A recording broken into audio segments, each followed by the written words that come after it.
Economia é Fácil, versão reduzida.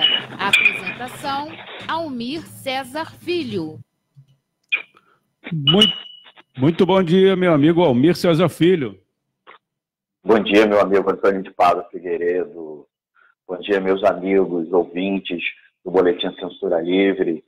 Prazer voltar a falar com vocês ao vivo, comentando os destaques do noticiário econômico do dia, trazendo um pedacinho do Economia Fácil, né? Sempre tentando traduzir para a linguagem do trabalhador, a linguagem do trabalhador, os principais fatos econômicos do momento, né? Antônio, a gente pede aos nossos amigos que estiverem nos acompanhando pelos aplicativos para compartilhar nas suas redes sociais, também curtir, compartilhar, para fortalecer o projeto, e ao final do dia a gente sobe nossa participação ao vivo para o nosso canal lá do Economia Fácil no YouTube. A gente aí convida nossos amigos e amigas a se inscreverem lá no canal e apertar o sininho. E, é claro, dúvidas, críticas e sugestões, está aí o e-mail economiafácil@gmail.com. Antônio, é contigo. Tem mais uma plataforma, não é, Almir? Não é isso? Isso. Diz aí, o podcast, Antônio. Isso, é só você entrar lá nesses agregadores de podcast e digitar lá o Censura Livre. Aí já tem o de ontem, a participação do Almir Cesar Filho, já está lá, né? A primeira de 2020 ao vivo, porque durante janeiro a gente reprisou aqui as participações sempre brilhantes do nosso amigo Almir Cesar Filho aqui no Boletim Censura Livre. E já tem lá também nessa outra plataforma aí. O destaque de hoje: Brasil tem 13,6 milhões de pessoas morando em comunidades. Por favor, Almir. Antônio, estou trazendo para a gente comentar hoje uma matéria que anda circulando no jornalismo econômico, que chegou a ter também um destaque no jornalismo não econômico, né, de notícias gerais, que é uma pesquisa realizada pelos institutos Datafavela e Locomotiva, e encomendada pela comunidade DUR. É uma pesquisa bem bacana, mas eu queria destacar aqui, comentar outros aspectos da pesquisa que a grande imprensa não procurou aprofundar nas suas matérias, né?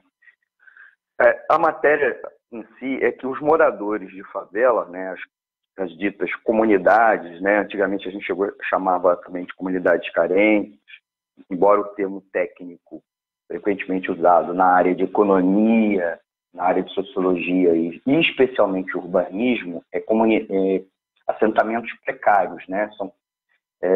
Mas eu vou resumir como favela aqui. Os moradores de favelas movimentam algo em torno de 119,8 bilhões de reais por ano.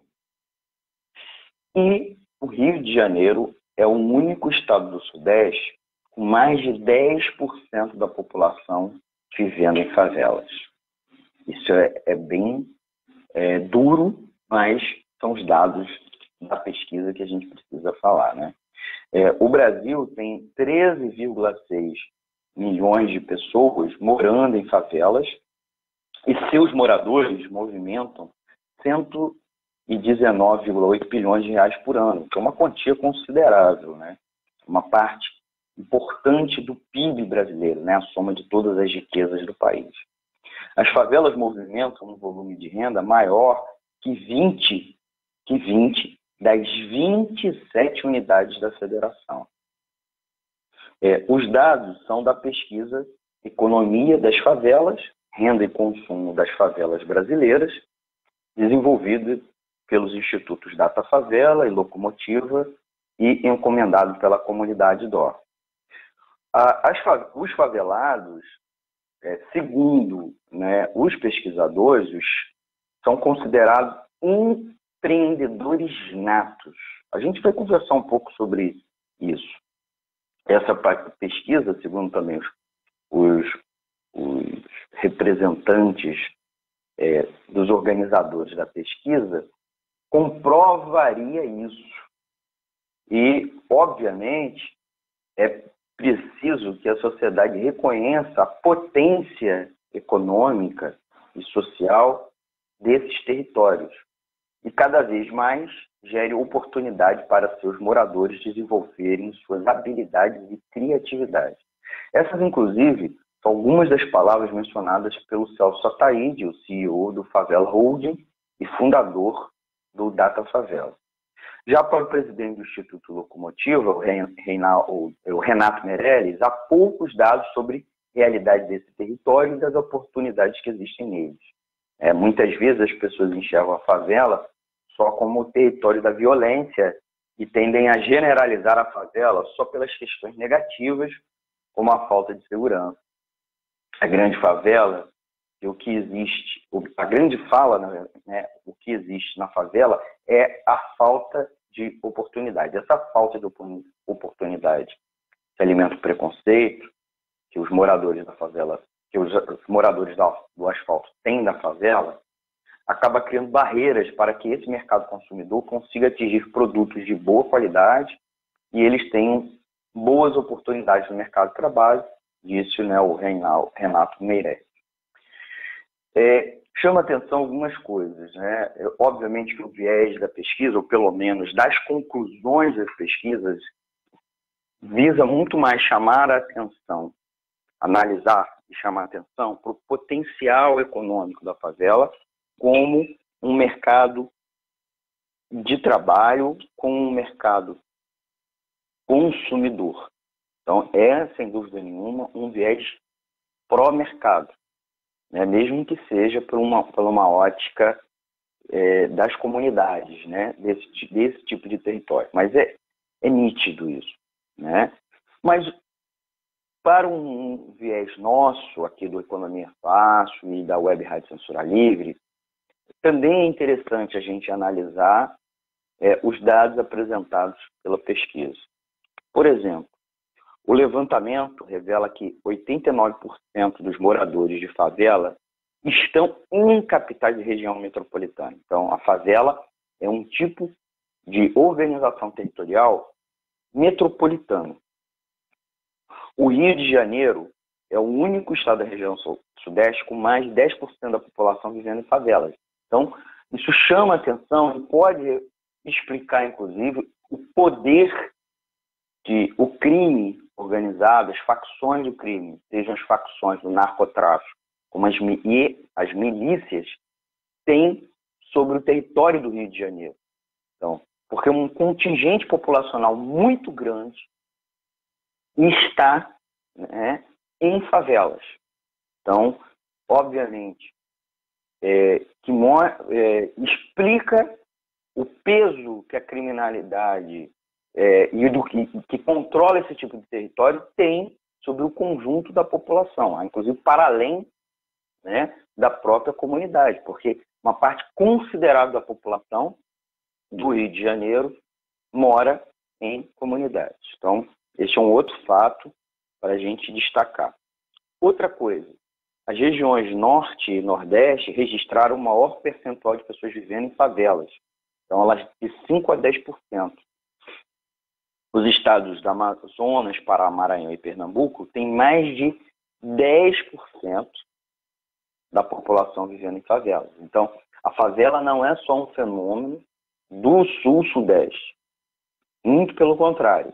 O Norte e Nordeste, inclusive, são estados com uma população, inclusive, muito mais pobre, uma percentagem da população pobre muito maior, também, por isso mesmo, vivem em favelas.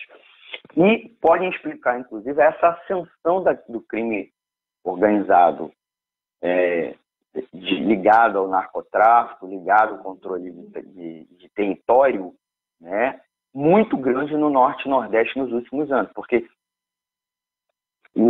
boa parte da população nesses estados vive em favelas.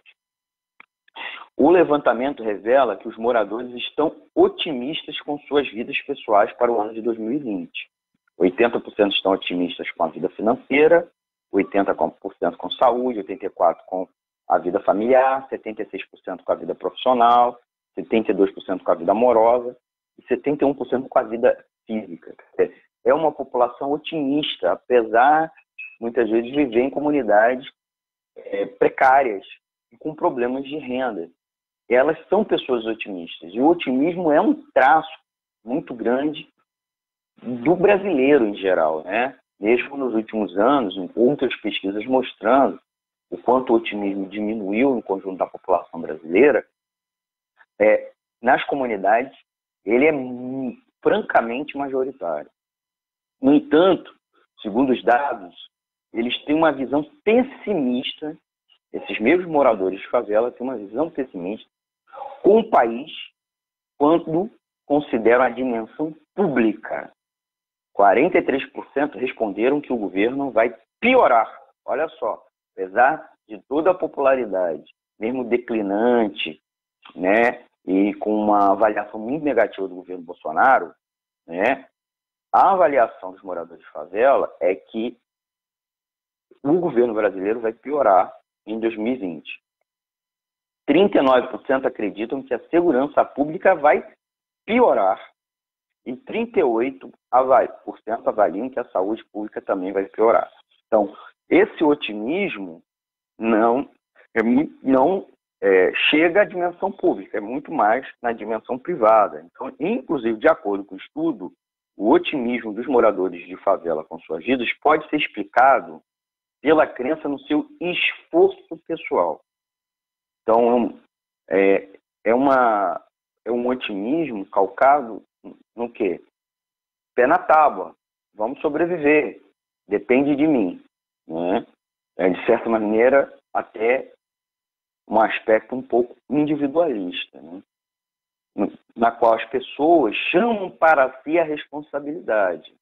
Então, 64% dos entrevistados acham que depende de si fazer a vida melhorar.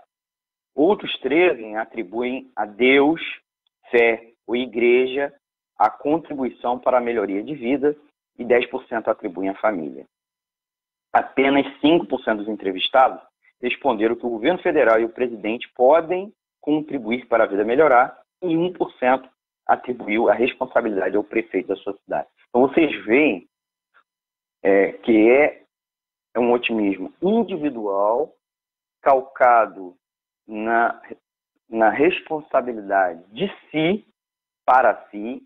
E outra coisa, o peso que tem aspectos religiosos e da família nas comunidades. Óbvio que não é majoritário, é muito mais calcado na responsabilidade individual, 64%, comparado a 13% da religião e 10% a família. Então, como destaca inclusive o Renato Meirelles, que eu já mencionei, um dos coordenadores da pesquisa, a primeira leitura normalmente diz que as pessoas estão querendo resolver mais por conta própria as deficiências do Estado. Mas o que a gente vê na prática é que depois de tantos anos, com uma tribulação política muito grande, eles não acreditam mais que a solução virá de fora. Eles não têm mais tempo para esperar políticas públicas ou privadas para melhorar de vida. Então, eles também não estão esperando ações do mercado, né, das empresas, para melhorar de vida. Por isso, inclusive, também chama a atenção o Renato Meirelles, os moradores das favelas estão empreendendo, correndo atrás do próprio negócio e chamando para si a responsabilidade pela própria vida. Isso não é um cenário ruim, também chama a atenção o Meirelles, mas é fruto não apenas da vontade empreendedora, mas também do descrédito que a população da favela passa a ter com as instituições. Então, chama atenção isso na pesquisa para nós. Um profundo descrédito com o conjunto das instituições, né, um descrédito ou não depositar, né, expectativas nessas instituições, inclusive com as instituições privadas, não é só as instituições públicas. E outra coisa, é um empreendedorismo não baseado uma vocação, é um empreendedorismo por necessidade, né? Já que o Estado, ou mesmo o mercado, não chegam às comunidades, ou não chega à população das comunidades, elas têm que correr atrás da própria sobrevivência. Então, elas se esforçam e elas próprias empreendem. Então, esse é um tipo de empreendedorismo por necessidade muito importante e que não se estende à dimensão econômica, mas também na própria percepção da realidade, né, e na confiança das instituições. Então, essa é uma pesquisa muito importante. Procurei aqui chamar a atenção para uma dimensão para além do que vários veículos da grande mídia procuraram noticiar, que é mais o tamanho do mercado consumidor, o tamanho do mercado, mas pode, inclusive, nortear essa pesquisa ações dos movimentos sociais ou mesmo dos partidos da esquerda, nesse momento que disputam a consciência, especialmente dos segmentos C, D e E da população, né, disputam com a direita, especialmente, em particular com a extrema-direita, né? Então, é uma pesquisa importante que eu convido, inclusive, nossos amigos ouvintes a acompanhar, ler na íntegra, que está disponível na internet. Tá bom, Antônio? É com você aí no estúdio. Almir, muito obrigado pela sua participação. Nós disponibilizamos aqui, numa transmissão no perfil Censura Livre, e também vamos fazer isso na nossa página, o link da fonte, né, que você trouxe, muito importante aí. Parabéns pela exposição. Obrigado, Antônio, por você estar aí oferecendo aí nossos ouvintes, ter colocado aí o link, tá? E peço aí aos nossos amigos ouvintes que tiverem alguma dúvida, uma crítica, sugestão, deixar uma mensagem na própria postagem, um comentário na postagem, mandarem uma mensagem aí para o nosso WhatsApp, da Web Rádio Censura Livre, ou deixar um e-mail, mandar uma mensagem para o e-mail do programa, né, que é o economiafaço@gmail.com. Tá bom, Antônio? Muito obrigado. Me despeço de você, me despeço dos nossos ouvintes, e no final do dia vai estar lá no canal do YouTube, né, o vídeo referente aí à nossa participação, e convido aí quem pegou pela metade a acompanhar pelo nosso canal do YouTube e também, né, pelo nosso perfil nos agregadores de podcast, né, essa outra opção para o nosso público. Falou, Antônio, até amanhã. Um grande abraço, excelente... Desculpa, Antônio, eu tenho que lembrar que amanhã tem o Economia Fácil versão estendida, né? Pô, já ia esquecendo, convidar os ouvintes para amanhã às 20 horas, né? E o tema, Antônio, já vou adiantar o tema, né? Que a gente daqui a pouco vai postar nas nossas redes. Nós vamos falar da participação do Paulo Guedes em Davos, né, em Davos, na Suíça, o Fórum Econômico Mundial, as perspectivas, inclusive, não só do Paulo Guedes, de toda a comunidade econômica mundial, e dar uma pincelada na visita também de Jair Bolsonaro na Índia, tá bom? Então, o tema de amanhã foi o balanço do Fórum Econômico Mundial e a participação do Brasil nesse espaço dos grandes capitalistas internacionais. Antônio, com você no estúdio. Obrigado e até amanhã. Um grande abraço, um excelente dia. Tchau, tchau. Economia é Fácil, versão reduzida. Apresentação: Almir Cesar Filho.